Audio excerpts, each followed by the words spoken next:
penelitian bertanganlah menjadi pengalaman sa tantangan menyalakan pihak acara. Ko anjo masari sa isinyo kepala penuh semantan, kuning kasih na lang sampai na di amapun ala pecah. Ko karatela bagutian ko kalam ala bapaca. Bahari-hari nan kini, rasanya ko duduk na murasilo ko taga sa langkah. Jiko kampung na hari menjorong-jorong sampai tinggal kejauhan. Ikulah na diminta lape dan tina suci di bangko na janya. Silang mapangka kerajaan o pokok. Ikulah sabar mantaga pertuan.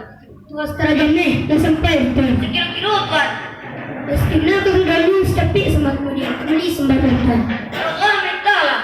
Dan menjadi buah penitan di tuan. Kerana nama kasihlah sampai na dia mampu na pecah. Ibarat ajung sari sasino kepala penuh sunatan. Kok setantangan pihak calik kerana kampung umpuk-umpuk negari menjorong-jorong tapi tinggal kejauhan. Ikulah nan minta dilapih dotin suci di bangko na janya. Silang mapangka kerajaan o pokok. Kan begitu penitan tuan. Gimana tuan? Penitan tuan ada dalam bari jawa lebih dalam adat nama pakai. Tapi semantang pun begitu. Karena jauh di tanah lengkap di balik pulau orang tigu. Kamu membawa tuan jom pekat nanti ke jawabnya. Ini kabar yang dalam adat. Dalam adat. Pada waktu sepengkal elok cara lebih. Yalah elok sangat itu. Terus terjamai beli sembah bertuan. Allah minta lah. Supaya stamina tinggal dan pengkit senang macam ada alaman. Lalu ketua Bistina aku jangan sama tapi beli sembah bertuan. Allah minta lah. Adapun dah kalam tuan menanti dalam pentahan. Ambo membawa berjalan memelah ketua bayu.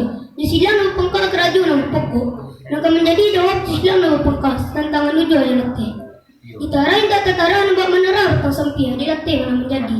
Kau ditagain tak tatara nampak menara tang sampia. Iya dilapih mana menjadi.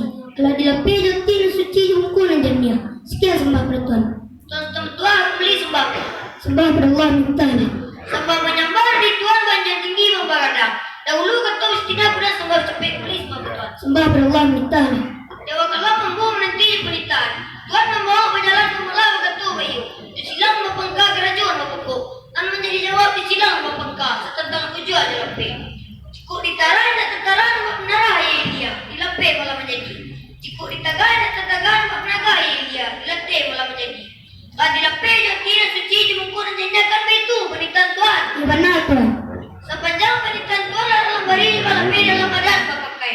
Supaya stamina mampu beriang pelampai. Ulah lapih 10 lima kami ke pulang nyulai. Nak dupatun saya.